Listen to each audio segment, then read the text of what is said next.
Welcome to T-SAT. This is Eshwar Kumar. ఈ వీడియోలో మనం భారతదేశం సంబంధించి అదేవిధంగా వివిధ దేశాలకు సంబంధించినటువంటి స్పేస్ మిషన్ని, స్పేస్ క్రాఫ్ట్లని డిస్కస్ చేసుకోబోతున్నాం. Title of the video is space crafts and space missions. So let us discuss. So ముందుగా భారతదేశానికి చెందినటువంటి స్పేస్ సంబంధించి మైల్ స్టోన్స్ చూద్దాం. సో ఇస్రో కీ మైల్ స్టోన్స్గా చెప్తూ ఉంటాం. సో ఇక్కడ ఆగస్టు 15, 1969 సంవత్సరంలో ఇస్రో అనేటువంటిది, ఇండియన్ స్పేస్ రీసెర్చ్ ఆర్గనైజేషన్ అనేటువంటిది అఫీషియల్గా క్రియేట్ అవ్వడం జరిగింది. ఇక దాని తర్వాత మనం చూసుకున్నట్లయితే అక్టోబర్ 1, 1971లో శ్రీహరికోట, సో అంతకుముందు నెల్లూరు జిల్లాలో, గతంలో ఉన్న నెల్లూరు జిల్లాలో శ్రీహరికోట అనేటువంటి ఒక ప్లేస్లో సతీష్ ధావన్ స్పేస్ సెంటర్ని ఏర్పాటు చేశారు అక్టోబర్ 1, 1971. దాని తర్వాత ఏప్రిల్ 1975లో ఆర్యభట్ట అనేటువంటి ఒక శాటిలైట్ని మనం లాంచ్ చేసాం. ఇది భారతదేశానికి చెందినటువంటి మొట్టమొదటి శాటిలైట్ ఆర్యభట్ట. సో ఆర్యభట్ట గారి యొక్క పేరుతో ఆర్యభట్ట శాటిలైట్ని మొట్టమొదటిసారిగా భారతదేశము లాంచ్ చేయడం జరిగింది. దాని తర్వాత మైల్ స్టోన్ మనం చూసుకున్నట్లయితే జనవరి 1, 1977 satellite telecommunication experiments project that took TV to villages kicked of. So దాని తర్వాత జనవరి 1, 1977లో టెలికమ్యూనికేషన్స్కి సంబంధించినటువంటి శాటిలైట్ మనం లాంచ్ చేసుకున్నాం. తద్వారా ఏం జరిగింది అంటే ఈవెన్ గ్రామీణ ప్రాంతాలలో కూడా రేడియో సేవలతో పాటు టీవీ సేవలు లైక్ దూరదర్శన్, మనకు తెలుసు కదా, డిడి నేషనల్, గ్రామీణ ప్రాంతాలకి కూడా, మారుమూల ప్రాంతాలకి కూడా అందించగలిగినాము. ఇక దాని తర్వాత మైల్ స్టోన్ మనం చూసుకున్నట్లయితే జూన్ 7, 1979లో భాస్కర అనేటువంటి ఒక శాటిలైట్ని లాంచ్ చేశాం. ఆ శాటిలైట్ యొక్క ముఖ్య ఉద్దేశం ఏంటి అంటే అర్త్ అబ్జర్వేషన్ శాటిలైట్. సో భూమిని అబ్జర్వ్ చేసేటువంటి శాటిలైట్. సో భూమిపైన జరిగేటువంటి సంఘటనలను మనకు తెలియపరిచేటువంటి శాటిలైట్, భూమిపైన ఉన్నటువంటి అంశాలన్నీ కూడా మనకు తెలియజేసేటువంటి శాటిలైట్. దాని పేరు భాస్కర్ అనేటువంటి దాన్ని మనం లాంచ్ చేసుకున్నాం. ఇక దాని తర్వాత మనం చూసుకున్నట్లయితే ఆగస్టు 10, 1979 మొట్టమొదటి శాటిలైట్ లాంచ్ వెహికల్ని మనం రూపొందించుకోవటం జరిగింది. దాని తర్వాత చూసుకున్నట్లయితే జూన్ 1981లో ఇస్రో వాళ్ళ యొక్క మొట్టమొదటి కమ్యూనికేషన్ శాటిలైట్ని మనం లాంచ్ చేయడం జరిగింది. బట్ కాకపోతే ఇక్కడ మనము యుఎస్ఏకి వాళ్ళకి చెందినటువంటి ఎరీనా స్పేస్ రాకెట్ని యూజ్ చేసాం. ఇక దాని తర్వాత మార్చి 24, 1987లో ఏం చేసాము అంటే అడ్వాన్స్డ్ స్పేస్ లాంచింగ్ వెహికల్ని మనం లాంచ్ చేయడం జరిగింది. తర్వాత డెవలప్మెంట్ సెప్టెంబర్ 20, 1993లో పోలార్ శాటిలైట్ లాంచ్ వెహికల్, దాన్ని పిఎస్ఎల్వి అంటాం. సో పిఎస్ఎల్విని మనం లాంచ్ చేసుకున్నాం. ఇక దాని తర్వాత ఫర్దర్గా 2001లో ఏప్రిల్ 18న GSLV, geosynchronous launch vehicle అనేటువంటి దానితో GSAT-1 అనేటువంటి ఒక కమ్యూనికేషన్ శాటిలైట్ని మనం లాంచ్ చేసుకోవడం జరిగింది. ఇక దాని తర్వాత మళ్ళీ మైల్ స్టోన్ అక్టోబర్ 22, 2008లో చంద్రయాన్-1ని మనం లాంచ్ చేసుకున్నాం. ఇక దాని తర్వాత సెప్టెంబర్ 24, 2014లో మామ్ అంటాం. మామ్ అనేటువంటిది యాక్చువల్గా 2013లో లాంచ్ చేశారు. MOM is nothing but Mars orbital mission అండి. సో మామ్ అంటే Mars orbital mission. So MOM అంటాం. సో ఈ ప్రాజెక్ట్ని 2013లో మనం లాంచ్ చేస్తే ఫైనల్గా అంగారగ్రహం పైన, మార్స్ అంటే అంగారగ్రహం పైన, సో దానిపైన సెప్టెంబర్ 24, 2014లో లాంచ్ అయింది. ఇది ఒక మైల్ స్టోన్. ఇక దాని తర్వాత జూలై 15, 2019లో చంద్రయాన్-2ని లాంచ్ చేసుకున్నాం. ఇక దాని తర్వాత ఫర్దర్గా మనం చూస్తున్నాం 2023లో చంద్రయాన్-3ని మనం లాంచ్ చేసుకున్నాం. 2023లో చంద్రయాన్-3ని మనం లాంచ్ చేసుకోవడం జరిగింది. సో ఈ ప్రధానంగా భారతదేశానికి చెందినటువంటి, ఇస్రోకి చెందినటువంటి మైల్ స్టోన్స్గా మనం చెప్పుకోవచ్చు. ఫర్దర్గా చూద్దాం మరి ఇండియాకి సంబంధించిన స్పేస్ మిషన్స్ ఏవైతే వార్తలు నిలిచి ఉన్నాయో, ఏవైతే భారతదేశం ప్రతిష్టాత్మకంగా తీసుకొని లాంచ్ చేసి ఉన్నాయో అవన్నీ కూడా కొన్ని మనం చూద్దాము అండి. సో ముందుగా మూన్కి సంబంధించి, చంద్రుడికి సంబంధించి, చంద్రుడి పైన ఎక్స్ప్లోరేషన్ చేయడానికి మనము ఇస్రో, అంటే మనం in the sense ISRO, so Chandrayaan one, Chandrayaan one, 2, 3 launch చేశారు. ఆల్రెడీ 1, 2, 3 లాంచ్ చేశారు. సో దీన్ని 1ని 2008లో లాంచ్ చేశారు, 2ని 2019లో లాంచ్ చేశారు, 3ని 2023లో లాంచ్ చేశారు. సో డేట్ కూడా మనకి చంద్రయాన్ 3 ఏదైతే ఉందో లాంచ్ అంటే లైక్ మూన్ పైన ఉన్న సౌత్ పోల్ పైన ల్యాండ్ అయింది. సో 23 ఆగస్ట్ 2023లో లాంచ్ అయింది. సో దాని తర్వాత అప్కమింగ్ మిషన్ చూసుకున్నట్లయితే చంద్రయాన్ 4. సో ఫ్యూచర్ ప్రాజెక్ట్ ఇది, చంద్రుడికి సంబంధించి ఇస్రో వాళ్ళు చేసేటువంటి పరిశోధనలు. చంద్రయాన్ 4. సో ఇక్కడ ఏం చేయబోతున్నారు అంటే చంద్రుడిపై ఉన్నటువంటి మట్టి ఏదైతే ఉంటుందో సో దానిని తిరిగి భూమికి తీసుకురావాలనుకుంటా ఉన్నారు చంద్రయాన్ 4 ద్వారా. సో చంద్రుడిపై ఉండేటువంటి ఆ మెటీరియల్, ఆ మట్టి రాక్ ఏదైతే ఉందో దాన్ని భూమిపైకి తీసుకొచ్చి దాన్ని అనాలిసిస్ చేస్తారు చంద్రయాన్ 4 ద్వారా. ఇక దాని తర్వాత సన్నకు సంబంధించినటువంటి, సూర్యుడికి సంబంధించినటువంటి ప్రాజెక్ట్స్ మనం లాంచ్ చేసుకున్నది సక్సెస్ అయింది ఆదిత్య L1 అంటారండి. సో ఆదిత్య L1 అనేటువంటిది దేనికి సంబంధించింది అంటే సూర్యుడి పైన ఎటువంటి క్రియలు జరుగుతూ ఉన్నాయి, సూర్యుడి పైన హైడ్రోజన్ రియాక్షన్స్ ఎట్లా జరుగుతూ ఉన్నాయి, న్యూక్లియర్ రియాక్షన్స్ అనేటువంటివి ఎట్లా జరుగుతూ ఉన్నాయి, దానితో పాటు సూర్యుడికి కొన్ని లేయర్స్ ఉంటాయి. లైక్ ఫర్ ఎగ్జాంపుల్గా తీసుకుంటే సూర్యుడికి ఉన్నటువంటి లేయర్ కరోనా అంటాం, ఇది అవుటర్ లేయర్. సన్నకు ఉన్నటువంటి అవుటర్ లేయర్ ఏదైతే ఉంటుందో దాని పేరు కరోనా. ఈవెన్ కరోనా వైరస్కి కూడా ఈ కరోనా వైరస్ అని ఎందుకు పేరు పెట్టారు అంటే అది సూర్యుడి యొక్క ఆకారంలో ఉంటుంది కాబట్టి. నెక్స్ట్ అంశం అంటే ఈ కరోనా లేయర్ ఏ విధంగా, ఇప్పుడు ఫర్ ఎగ్జాంపుల్ సన్ అనుకుంటే సన్నకి ఈ విధంగా ఉంటుంది పై లేయర్, మనకి కంటికి కనిపించదు కానీ బట్ మనకి టెలిస్కోప్స్తో చూస్తే సూర్యుడికి పైన లేయర్ ఈ విధంగా ఉంటుంది. ఈ షేప్నే కరోనా అని పిలుస్తూ ఉంటారు. అందుకు కరోనా వైరస్ కూడా, ఆ కరోనా వైరస్ యొక్క షేప్ కూడా ఈ విధంగా ఉంటుంది కాబట్టి కరోనా వైరస్కి కూడా కరోనా అని పేరు పెట్టడం జరిగింది. ఇక దాని తర్వాత సన్నకు ఉన్నటువంటి లేయర్స్ కరోనా అంటాం, క్రోమోస్పియర్ అంటాం,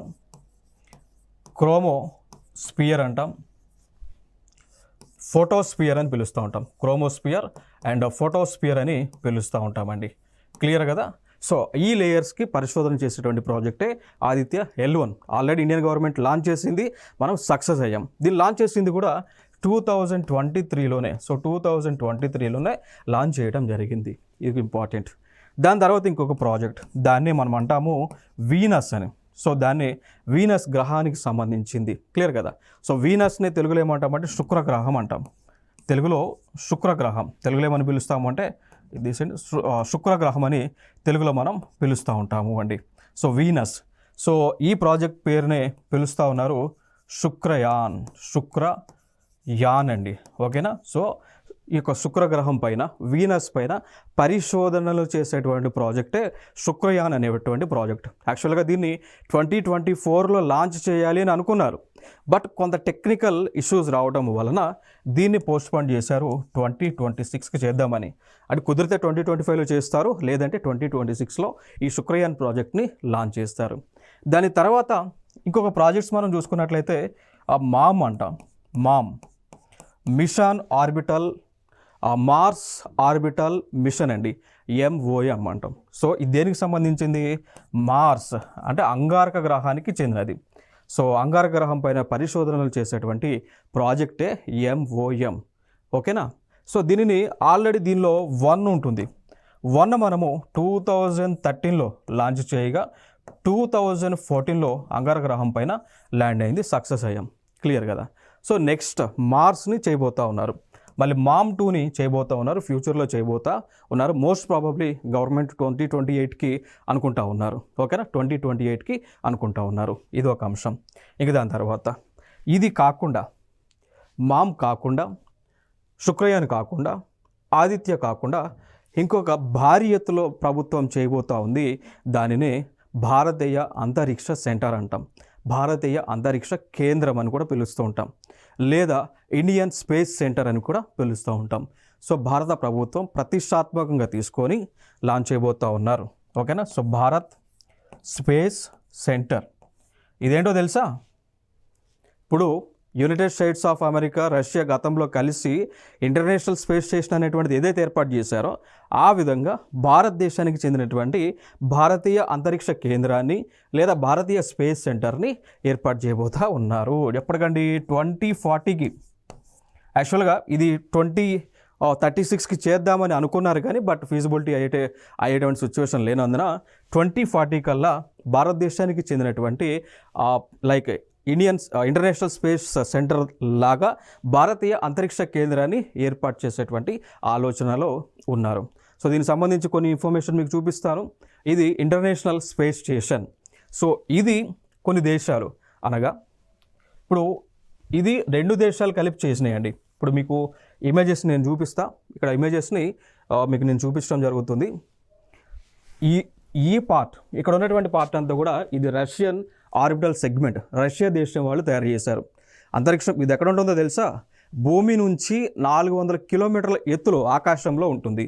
సో ఇది భూమి చుట్టూ కూడా ప్రదక్షిణ చేస్తూ ఉంటుంది. క్లియర్ ఇక్కడ వరకు. ఇటుపక్క పార్ట్ ఏమో యునైటెడ్ స్టేట్స్ ఆఫ్ అమెరికా వాళ్ళు తయారు చేసి వాళ్ళు పంపిస్తే దాని తర్వాత ఫైనల్గా ఈ పార్ట్ని జాయిన్ చేశారు. సో ఇప్పుడు ఈ పార్ట్ ఈ విధంగా ఉంది. క్లియర్ కదా? సో ఈ పార్ట్ వీళ్ళేమో రష్యా వాళ్ళు తయారు చేశారు, ఈ పార్ట్ని యూఎస్ వాళ్ళు తయారు చేశారు. ఇప్పుడు 2 కూడా జాయిన్ చేశారు. ఇది భూమి పైన 400 కిలోమీటర్ల ఎత్తులో భూమి చుట్టూ కూడా ప్రదక్షిణ చేస్తూ ఉంది. దీనివల్ల కలిగేటువంటి ఉపయోగాలు ఏంటి అంటే వ్యామోగములు ఎవరైతే ఉన్నారో వారు ఈ ప్లేస్కి వెళ్ళి దీనిలో ఉండి పరిశోధనలు చేస్తూ ఉంటారు. భూమిపైన విశ్వానికి సంబంధించి, గ్రహాలకు సంబంధించి, నక్షత్రాలకు సంబంధించి, బ్లాక్ హోల్స్కి సంబంధించి దీనిలో ఉండి పరిశోధన చేస్తూ ఉంటారు. ఇప్పుడు ఫర్ ఎగ్జాంపుల్గా మనం చూసుకున్నట్లయితే రీసెంట్గా సునీత విలియమ్స్, సో భారత సంతతికి చెందినటువంటి అమెరికా దేశంలో ఉంటూ అమెరికా దేశం తరపున సునీత విలియమ్స్ అనేటువంటి ఒక వ్యామోగామి దీనిలోకి వెళ్ళడం జరిగింది. సో దీనిలోకి వెళ్ళి ఇప్పుడు స్టిల్ ఇప్పటికీ కూడా దీనిలో పరిశోధనలు అనేటువంటివి చేస్తూ ఉన్నారు అండి. ఓకేనా? సో చాలామంది కూడా దీనిలోకి వెళ్ళి దీంట్లో సెటిల్ దాదాపు సంవత్సర కాలం, 2 సంవత్సరాలు, 3 సంవత్సరాలు కంప్లీట్గా దీని లోపలే ఉంటారు. సో ఉండి వీరు పరిశోధనలు చేస్తూ ఉండి ఆ రిపోర్ట్స్ అనేటువంటివి కిందకి ఏదైతే మనకి స్పేస్ సెంటర్స్ ఉంటాయో అక్కడికి ఇన్ఫర్మేషన్ని ఇస్తూ ఉంటారు. చూడవచ్చు ఇంకా. సో ఈ నమూనాని భారతదేశం చేయబోతూ ఉంది. దీనిని అంటాము భారతీయ అంతరిక్ష స్టేషన్, BIS లేదా భారతీయ స్పేస్ స్టేషన్గా అంటాం. సో దీనిని 2040 కల్లా భూమి నుంచి 400 కిలోమీటర్ల ఎత్తులోకి తీసుకెళ్ళి అంటే అక్కడ ప్రాజెక్ట్ చేయబోతూ ఉన్నారు. సో ఇక్కడ నుంచి భారతీయ శాస్త్రవేత్తలు దీనిలోకి వెళ్ళి పరిశోధనలు చేస్తూ ఉంటారు అండి. క్లియర్. సో ఇంకొక అంశం, మరి ఇప్పటి వరకు ఇంటర్నేషనల్ స్పేస్ సెంటర్ కాకుండా ఇంకేమైనా దేశానికి సంబంధించిన స్పేస్ సెంటర్స్ ఉన్నాయా అంటే ఉన్నాయండి. సో ఒకటి ఇంటర్నేషనల్ స్పేస్ సెంటర్, దీనిలో భాగస్వామిగా ఉన్నటువంటి దేశాలు 2, ఒకటి Russia, 2 United states of America. ఇది కాకుండా చైనా వాళ్ళకు కూడా తయాంగ్ గాంగ్ అనేటువంటి ఒక స్పేస్ సెంటర్ వాళ్ళు కూడా ఏర్పాటు చేసుకున్నారు. తయాంగ్ గాంగ్ అనేటువంటి ఒక స్పేస్ సెంటర్ని ఎవరు ఏర్పాటు చేసుకున్నారండి? చైనా దేశం వాళ్ళు ఏర్పాటు చేసుకోవడం జరిగింది. క్లియర్ కదా? సో ఆల్రెడీ ఇప్పుడు అంటే ఈరోజు నేటికి ఆకాశంలో అంటే 3 దేశాలకు చెందినటువంటి స్పేస్ సెంటర్స్ ఉన్నాయి ఆల్రెడీ. ఒకటి రష్యా, USA కలిపి తయారు చేసినటువంటి ఇంటర్నేషనల్ స్పేస్ స్టేషన్, దానితో పాటు చైనాకి చెందినటువంటి త్యాంగాంగ్ అనేటువంటి స్పేస్ స్టేషన్ ఇప్పుడు కక్షలో తిరుగుతూ ఉన్నాయి. సో ఫ్యూచర్లో ఇండియా కూడా చేయబోతూ ఉంది. ఇది ఇక్కడ ఇంపార్టెంట్ అంశం. ఇక దాని తర్వాత ఇటీవల కరెంట్ అఫైర్స్లో ఉన్నటువంటి అంశాలు చూసుకున్నట్లయితే చంద్రయాన్ 3 స్పేస్ క్రాఫ్ట్. సో దీనిని ఇండియన్ గవర్నమెంట్, ఇస్రో వాళ్ళు తయారు చేయడం జరిగింది. సో దీని యొక్క పర్పస్ ఏంటి అంటే చంద్రుడికి ఏదైతే దక్షిణ ధ్రువం ఉంటుందో ఆ దక్షిణ ధ్రువం పైన ల్యాండ్ అవ్వటము. సో ల్యాండ్ అయ్యి ఆ దక్షిణ ధ్రువం పైన వాటర్ ఉందా, నీరు ఉందా లేదని తెలుసుకునేటువంటి ప్రాజెక్టే చంద్రయాన్ 3. సో దీనిలో భాగంగా ప్రజ్ఞాన్ అనేటువంటి రోవర్ను ఉపయోగించారు, విక్రమ్ అనేటువంటి ల్యాండర్ని ఉపయోగించడం జరిగింది. సో గతంలో ప్రభుత్వము ఇస్రో చంద్రయాన్ మిషన్స్ ఆల్రెడీ చేశారు, సక్సెస్ అయ్యారు. లైక్ 2008లో కానీ 2019లో కానీ ఈ చంద్రయాన్ మిషన్స్ చేసి సక్సెస్ అయ్యారు. ఈవెన్ 2023లో చేసినటువంటి మిషన్ కూడా గ్రాండ్ సక్సెస్ అవటం జరిగింది. ఇంకొక ప్రాజెక్ట్ మనం చూసుకున్నట్లయితే నావిక్. ఇది కూడా భారతదేశానికి చెందినటువంటి ప్రాజెక్ట్, నావిక్ అంటాం. సో నావిక్ యొక్క ఫుల్ ఫామ్ మనం చూస్తే నావిగేషన్ విత్ ఇండియన్ కాన్స్టలేషన్గా పిలుస్తాము అండి. ఇంకొక అంశం, అసలు ఈ నావిక లేదా నావిగేషన్ విత్ ఇండియన్ కాన్స్టలేషన్ అంటే ఏంటి అంటే ఎగ్జాంపుల్ చెప్తా. ఇప్పుడు మనం ఒక ప్లేస్ నుంచి ఇంకొక ప్లేస్కి వెళ్ళాలనుకోండి, తెలియని ప్లేస్కి ఏం చేస్తాం, వెంటనే ఫోన్ ఓపెన్ చేసి గూగుల్ మ్యాప్స్ని యూజ్ చేస్తాము అండి. సో ఆ గూగుల్ మ్యాప్స్లో ఉన్నటువంటి టెక్నాలజీ దాన్ని ఏమంటామంటే జీపీఎస్ అంటాం. జీపీఎస్ గ్లోబల్ పొజిషనింగ్ సిస్టమ్ అంటాం. గ్లోబల్ పొజిషనింగ్ సిస్టమ్ అంటాం. సో జీపీఎస్ ద్వారా మన ఫోన్లో ఉన్న గూగుల్ మ్యాప్స్ అన్నీ కూడా రన్ అవుతూ ఉంది. ఇది ఏ దేశానికి చెందిందో తెలుసా? యునైటెడ్ స్టేట్స్ ఆఫ్ అమెరికాకు చెందినటువంటిది అండి. సో ఇది యుఎస్ఏకి చెందింది.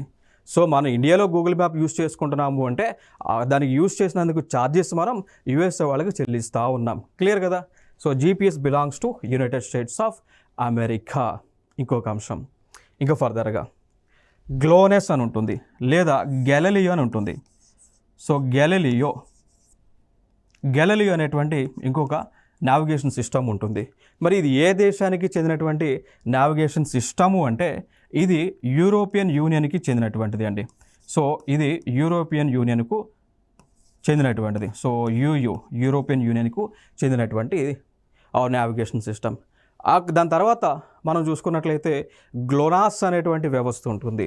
ఇది కూడా సేమ్ జీపీఎస్ లాగే నావిగేషన్ వ్యవస్థ అండి. దాని తర్వాత బైదు అనేటువంటి వ్యవస్థ ఉంటుంది. సో ఇది చైనా దేశానికి చెందినటువంటి వ్యవస్థ అండి. ఇట్లా ఈ మాదిరిగా ఈ నావిగేషన్ వ్యవస్థలు ఉన్నాయి. అందుకోసం భారతదేశానికి కూడా స్వదేశీ సాంకేతికతతో డెవలప్ చేసినటువంటి ఈ జీపీఎస్ లాంటి వ్యవస్థ ఉండాలి అని ఈ నావిగేషన్ లాంటిదే డెవలప్ చేశారండి. నావిగేషన్ విత్ ఇండియన్ కాన్స్టలేషన్ అని. ఓకేనా? So it is an alternative to GPS. ఇది అంశం. ఫైనల్గా జీపీఎస్ లెక్క ఇండియాకి నావిక్ అనేటువంటి వ్యవస్థ ఉంది. ఇంకొక అంశం ఏంటి అంటే జీపీఎస్ కంటే హై పవర్ఫుల్ మన దగ్గర ఉన్నటువంటి నావిక్ వ్యవస్థ. సో జీపీఎస్ ద్వారా భూమి సర్ఫేస్ పైనకి ఎంతవరకు ప్రొజెక్ట్ చేయగలము అంటే 40 మీటర్స్ వరకు, అప్రాక్సిమేట్గా 40 మీటర్ల వరకు మనం ప్రొజెక్ట్ చేయగలం. ఓకేనా? సో భూమిపైన ఏదైనా అంశాన్ని మనం చూడాలంటే శాటిలైట్స్ ద్వారా 40 మీటర్ల ఎత్తు వరకు ఉన్నటువంటి అంశాన్ని చూడగలం జీపీఎస్ ద్వారా. బట్ ఇండియన్ గవర్నమెంట్ డెవలప్ చేసిన నావిక్ను ఉపయోగించి భూమిపై కింద సర్ఫేస్ ఉంటుంది కదా, అక్కడ వరకు 20 మీటర్స్ వరకు కూడా యాక్యురసీతో ఫోకస్ చేసి చూడగలము అండి. మీకు తెలుసో లేదు, ఇప్పుడు శాటిలైట్ ఉపయోగించుకొని భూమిపైన ఎక్కడెక్కడ ఏమేమి ఉన్నాయో కనిపెడుతుంటాం. ఈవెన్ పోలీస్ డిపార్ట్మెంట్ వాళ్ళు కూడా జీపీఎస్ ఉపయోగించుకొని, ఇప్పుడు ఫర్ ఎగ్జాంపుల్ ఏదైనా వెహికల్ పోయింది అనుకోండి, ఆ జీపీఎస్ మ్యాప్స్తోనే ఆ వెహికల్ సెర్చ్ చేస్తూ ఉంటారు. అవి ఎక్కడెక్కడ ఉన్నాయి, ఏ ప్లేసెస్లో ఏమేమి ఉన్నాయని సెర్చ్ చేస్తూ ఉంటారు. క్లియర్ కదా? సో అంటే భూమి సర్ఫేస్ వరకు ఆ ఫోకస్ అనేటువంటిది 40 మీటర్స్ ఎత్తు వరకే కరెక్ట్గా ప్రొజెక్ట్ చేయగలదు జీపీఎస్. బట్ ఇండియాకి చెందింది 20 మీటర్స్ వరకు కూడా ఆ ఫోకస్ చేయగలదు. క్లియర్ కదా? సో 20 మీటర్ల వరకు కూడా ఆ ఫోకస్ చేయగలిగినటువంటి కెపాసిటీ అయితే ఉండటం జరిగింది అండి. ఓకేనా? సో ఇది ఇక్కడ ఇంపార్టెంట్ అంశం నావిక్ సంబంధించింది. నెక్స్ట్ సో ఇదండి, దీనికి సంబంధించి లైక్ శాటిలైట్స్ని ఏర్పాటు చేశారు. అంటే శాటిలైట్స్ లేకుండా అయితే ఈ నావిక్ పనిచేయదు కదా. సో దీనికి సంబంధించి మొత్తం కూడా ఇనిషియల్గా అయితే 7 శాటిలైట్లు అనుకున్నారు. బట్ ఇప్పుడు 11 శాటిలైట్ను లాంచ్ చేయడం జరిగింది. ఈ ప్లేసెస్లో పెట్టారు. సో ఈ భూమి చుట్టూ కూడా తిరుగుతూ భారతీయులకు కావాల్సినటువంటి ఇన్ఫర్మేషన్ని అందిస్తూ ఉంటుంది. బట్ కాకపోతే ఈ నావిక్ వ్యవస్థ కావాలి, ఇప్పుడు మన ఫోన్స్లో జీపీఎస్ ఉంది కానీ నావిక్ లేదు. కారణం ఏంటి అంటే నావిక్కి సపరేట్ సాఫ్ట్వేర్ ఉండాలి. అందుకోసం ఇప్పుడు మనకున్న ఫోన్స్లో నావిక్ సపోర్ట్ చేయదు. సో గవర్నమెంట్ ఆఫ్ ఇండియా ఏమనేది అంటే 2025 కల్లా భారతదేశంలో అమ్మేటువంటి ఫోన్లు నావిక్ యాప్ని సపోర్ట్ చేసే విధంగా డెవలప్ చేయండి అని వివిధ ఫోన్లు తయారు చేసేటువంటి కంపెనీలకు గైడ్లైన్స్ ఇచ్చారు అండి. సో 2025 నుంచి నావిక్ యాప్ని మన ఫోన్లో మనం యూస్ చేసుకొని ఇక జీపీఎస్ తీసేసి మన సొంత నావిగేషన్ వ్యవస్థని మనం వాడుకోవచ్చు. Important information. నెక్స్ట్ చూసాం కదా. సో నావిక్ లాంటివే ఈ నావిగేషన్ సిస్టమ్స్ వివిధ దేశాల్లో ఉన్నాయి. ఫర్ ఎగ్జాంపుల్గా తీసుకుంటే జీపీఎస్ గ్లోబల్ పొజిషనింగ్ సిస్టమ్ అంటాం. జీపీఎస్ గ్లోబల్ పొజిషనింగ్ సిస్టమ్ అంటాం. ఇది యుఎస్ఏకి చెందింది. గ్లోనాస్ అంటాం, రష్యాకు చెందింది. బైదు అన్న చైనాకి చెందింది. నావిక్ అన్నాం, నావిక్ దీన్ని ఇంకొక పేరుతో మనం పిలుస్తాం Indian regional navigation satellite system అని కూడా పిలుస్తామండి. సో ఇది ఇండియాకి చెందింది. గెలీలియో యూరోపియన్ యూనియన్కి చెందింది. దాని తర్వాత క్వాసీజెనిత్ శాటిలైట్ సిస్టమ్ QZSS అంటాం. ఇది జపాన్ దేశానికి చెందినటువంటి వ్యవస్థ. క్లియర్ కదా, ఇంపార్టెంట్. ఇక దాని తర్వాత మనం చూసుకున్నట్లయితే ఈ నావిగేషన్ వ్యవస్థలు ఏవైతే ఉన్నాయో దీనిని ఆపరేట్ చేస్తున్నటువంటి సంస్థలు చూసుకుంటే ఈ GPS-ను ఆపరేట్ చేస్తున్నది USA కంట్రీ. ఆపరేట్ చేస్తున్నటువంటి ఆపరేటర్ వచ్చి air force space command AFSPC అంటాం. గ్లోనస్ని ఆపరేట్ చేస్తుంది రష్యన్ ఏరోస్పేస్ డిఫెన్స్ ఫోర్సెస్ అండి. బైడు నావిగేషన్ సిస్టమ్ని ఆపరేట్ చేస్తుంది China national space administration CNSA అంటాం.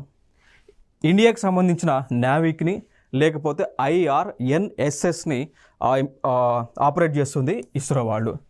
గెలీలియోని ఆపరేట్ చేస్తుంది యూరోపియన్ స్పేస్ ఏజెన్సీ అంటాం, ESC అంటాం, లేదా గెలీలియో స్పేస్ ఏజెన్సీ అని కూడా అంటాం. జెనిత్ని ఆపరేట్ చేస్తుంది JAXA, Japan aerospace exploration agency. ఈ అంశాలన్నీ కూడా వెరీ ఇంపార్టెంట్. కారణం ఏంటి అంటే చూద్దాం. ఇక్కడ చూడండి, ఇటీవల అడిగినటువంటి క్వశ్చన్, ఇదే క్వశ్చన్ని UPSCలో ప్రిలిమ్స్లో అడిగారు గతంలో. అంటే లైక్ 2022లో జరిగినటువంటి UPSC ప్రిలిమ్స్లో అడిగినటువంటి క్వశ్చన్. చూడండి మిత్రమా, which one of the following countries has its own satellite navigation system? ఈ క్రింది దేశాలలో ఏ దేశంలో తన స్వంత శాటిలైట్ నావిగేషన్ వ్యవస్థను కలిగి ఉంది అని UPSC ప్రిలిమ్స్ మేబీ 2022 ఆర్ 2023లో అడిగినటువంటి క్వశ్చన్.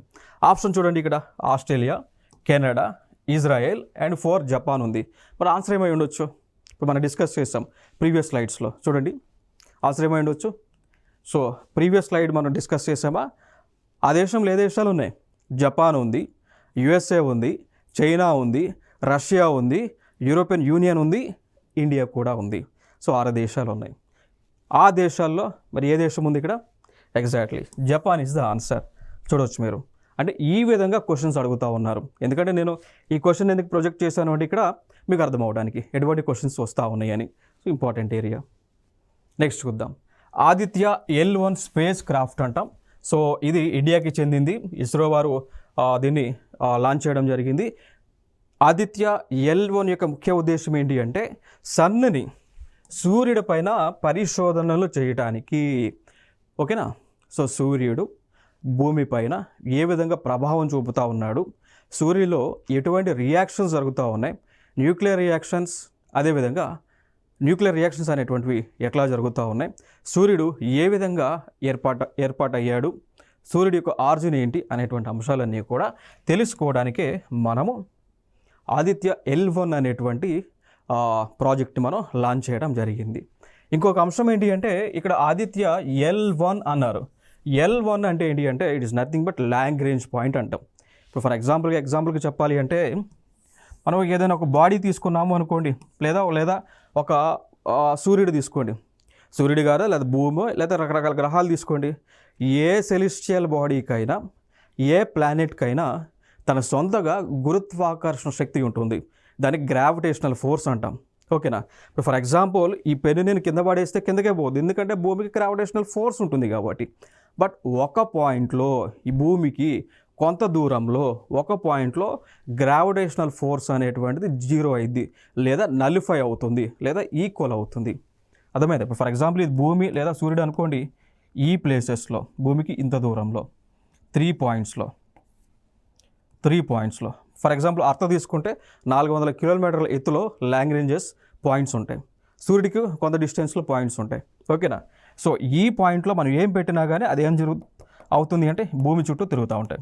ఇప్పుడు శాటిలైట్స్ అనేటువంటివి ఎందుకు 400 కిలోమీటర్స్ ఎత్తులో పెట్టడంలోనే భూమి చుట్టూ తిరుగుతున్నాయంటే it is Lagrange point for earth అనమాట.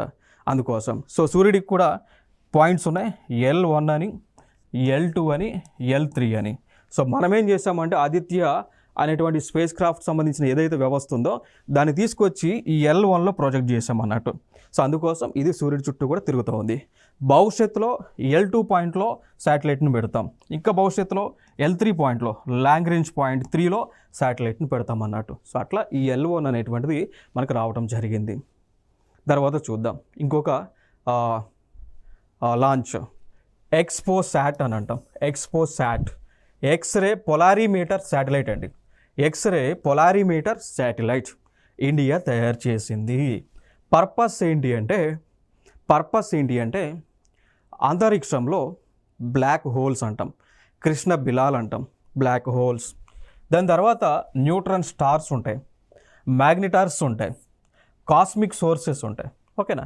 సో ఇవి ఏ విధంగా ఆవిర్భవించింది, కాస్మిక్ ఎనర్జీ అనేటువంటిది ఆకాశంలో ఏ విధంగా జనరేట్ అయింది, ఏ విధంగా డిఫ్యూజ్ అవుతూ ఉన్నాయి, ఏ విధంగా పాజిటివ్ నెగిటివ్స్గా బైఫర్కేట్ అవుతూ ఉన్నాయి, పాజిటివ్ నెగిటివ్ అయాన్స్గా పోలరైజేషన్ జరుగుతుంది అనేటువంటి అంశాన్ని తెలుసుకోవడానికే ఎక్స్పోసాట్ అనేటువంటి దాన్ని లాంచ్ చేయడం జరుగుతూ ఉంది. ఓకేనా? సో దీనికి రాకెట్ యూజ్ చేసింది PSLV, polar synchronous launch vehicle అనేటువంటి రాకెట్ని యూజ్ చేశారు. దాని యొక్క కోడ్ C58 అనేటువంటిది ఇంపార్టెంట్.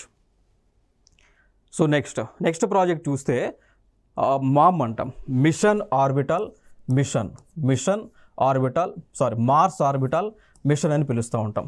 దానినే ఇంకొక పేరుతో మనం పిలుస్తున్నాము, మంగళయాన్ అనేటువంటి ఒక పేరుతో పిలుస్తూ ఉన్నామండి. దాన్ని మనం ఏమంటున్నామంటే మంగళయాన్ అనేటువంటి పేరుతో పిలుస్తూ ఉన్నాం. సో మంగళయాన్ అనేటువంటి ప్రాజెక్ట్ దేనికి సంబంధించింది అంటే అంగారక గ్రహం పైన పరిశోధనలు చేసేటువంటి ప్రాజెక్ట్ అండి. సో ఆల్రెడీ 2013లో లాంచ్ చేశాము. 2014లో అంగారక గ్రహం పైకి ఈ యొక్క స్పేస్ షిప్ అయితే ఏదైతే ఉందో, ఈ డివైస్ ఏదైతే ఉందో అది అక్కడికి పోవడం జరిగింది. స్టిల్ ఇప్పటికీ కూడా వర్కింగ్ చేస్తూ ఉంది. ఇప్పటికీ కూడా అంగారక గ్రహానికి సంబంధించినటువంటి ఇన్ఫర్మేషన్ అంతా కూడా కంప్లీట్గా ఇండియాకి ఇస్తూ ఉంది. క్లియర్ కదా? ఇక భవిష్యత్తులో మార్స్ ఆర్బిటల్ మిషన్ 2ని మనం లాంచ్ చేయబోతా ఉన్నాం. నెక్స్ట్ అంశం చూడవచ్చు, లూనా 25 స్పేస్ క్రాఫ్ట్. ఇది ఏ దేశానికి చెందింది అన్నప్పుడు రష్యా దేశానికి చెందింది అండి. దాని యొక్క పర్పస్ ఏంటి అంటే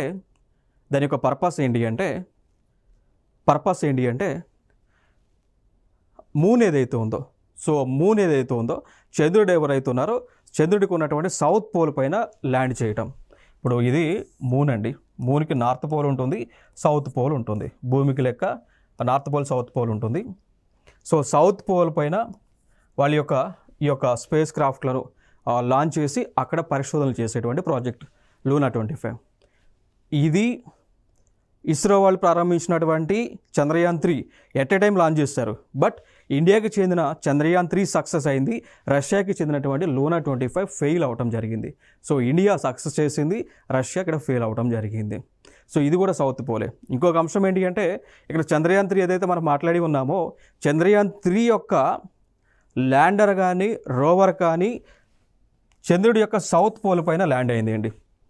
సో ఇక్కడ ప్రపంచంలోనే చంద్రుడి యొక్క సౌత్ పోల్ పైన, దక్షిణ ధ్రువం పైన ల్యాండ్ చేసినటువంటి దేశంగా భారతదేశం మొట్టమొదటి స్థానంలో ఉంది. సో ఇప్పటి వరకు లైక్ చైనా కానీ రష్యా, అంతకుముందు చైనా కానీ జపాన్ కానీ యుఎస్ఏ కానీ తమ యొక్క శాటిలైట్లను చంద్రుడి యొక్క నార్త్ పోల్లో ల్యాండ్ చేసినాయి. బట్ ఏ దేశము కూడా చేయలేదు. ఫస్ట్ టైం కేవలం మన భారతదేశం మాత్రమే చేయడం జరిగింది సౌత్ పోల్ పైన. ఓకేనా? సో దాని తర్వాత రష్యా ట్రై చేసింది కానీ రష్యా ఫెయిల్ అయింది. నెక్స్ట్ అంశం MS-23 సోయజ్ స్పేస్ క్రాఫ్ట్. దీనిని రష్యా వాళ్ళు తయారు చేశారు. సో దీని యొక్క ముఖ్య ఉద్దేశం ఏంటి అంటే నేను స్టార్టింగ్లో మీకు చెప్పాను, ఇంటర్నేషనల్ స్పేస్ స్టేషన్ అనేటువంటిది రష్యా యుఎస్ఏ వాళ్ళు కలిసి, దాంతోపాటు ఇంకో కొన్ని మెంబర్స్ కూడా దాని తర్వాత పార్ట్నర్స్ అయి ఉన్నాయి. సో ఇవన్నీ కూడా కలిసి డెవలప్ చేసామన్నమా. సో అక్కడికి మనుషులను తీసుకెళ్లేటువంటి స్పేస్ క్రాఫ్టే సోయజ్ అనేటువంటి స్పేస్ క్రాఫ్ట్ అండి. MS-23 సోయజ్ స్పేస్ క్రాఫ్ట్ ఏ దేశం డెవలప్ చేసింది? రష్యా దేశం డెవలప్ చేయటం జరిగింది. నెక్స్ట్ అంశం చూసుకున్నట్లయితే మవీన్ అనేటువంటి స్పేస్ క్రాఫ్ట్ అండి. సో దీని యొక్క ముఖ్య ఉద్దేశం ఏంటి అంటే యుఎస్ వాళ్ళు డెవలప్ చేశారు. దీని యొక్క ముఖ్య ఉద్దేశం ఏంటి అంటే మార్స్ పైన, అంగారక గ్రహం పైన పరిశోధనలు చేసేటువంటి ప్రాజెక్ట్ ఇది. నెక్స్ట్ ఇంకొక అంశం చూస్తే జ్యూస్ స్పేస్ క్రాఫ్ట్. ఇదొక previous year question. It is a previous year question, very important. ఏమని అడిగారంటే క్వశ్చన్ ఏమని అడిగారు అంటే జ్యూస్ స్పేస్ క్రాఫ్ట్ ఎందుకు లాంచ్ చేశారు అని అడిగారు. సో దేనికోసం? జూపిటర్ పైన పరిశోధనలు చేయడానికి లాంచ్ చేశారు. చూడండి ఇక్కడ. సో దీన్ని యూరోపియన్ యూనియన్ వాళ్ళు లాంచ్ చేశారు. మెయిన్ రీజన్ ఏంటంటే explore the moons of Jupiter. అర్థమైందా? సో జూపిటర్కి ఏదైతే చంద్రుడి లాంటి ఉపగ్రహాలు ఏవైతే ఉన్నాయో వాటిపైన పరిశోధనలు చేయడానికి ఈ జూస్ మిషన్ని యూరోపియన్ స్పేస్ ఏజెన్సీ వాళ్ళు, యూరోపియన్ యూనియన్ వాళ్ళు లాంచ్ చేయడం జరిగింది. క్లియర్ కదా? నెక్స్ట్ జూస్ యొక్క ఫుల్ ఫామ్ మనం చూసాము అనుకోండి, ఏమంటాము? Jupiter icy moons explorer. So జూస్లో ఫుల్ ఫామ్ ఏంటి అంటే జూపిటర్ ఐసీ మూన్స్ ఎక్స్ప్లోరర్. వీళ్ళే ఫైనల్గా ఈ ప్రాజెక్ట్ ఏదైతే ఉందో లాంచ్ చేసిన తర్వాత వీళ్ళు చెప్పిన ఇన్ఫర్మేషన్ ఏంటి అంటే ప్రపంచంలోనే ఉన్నటువంటి 8 గ్రహాలలోనే ఎక్కువ ఉపగ్రహాలు కలిగినటువంటి గ్రహముగా జూపిటర్ ఉంది. గతంలో మనం అనుకునేవాళ్ళం సాటర్న్కి, శని గ్రహానికి ఎక్కువ ఉపగ్రహాలు ఉన్నాయని అనుకునేవాళ్ళం. బట్ ఈ ప్రాజెక్ట్ అయిన తర్వాత మనకు తెలిసినటువంటి అంశం ఏంటి అంటే జూపిటర్కు ఎక్కువ ఉపగ్రహాలు ఉన్నాయి, ఎక్కువ న్యాచురల్ శాటిలైట్స్ ఉన్నాయని ఇన్ఫర్మేషన్ మనకు తెలియవచ్చింది. ఇంకొక అంశం, ఇప్పుడు అర్త్ కూడా, భూమికి కూడా ఒక ఉపగ్రహం ఉంటుంది, న్యాచురల్ శాటిలైట్ అంటాం. ఏంటది? గదే కదా moon. So moon is earth's natural satellite. ఓకేనా? సో అవి స్పేస్కి సంబంధించినటువంటి అంశాలు.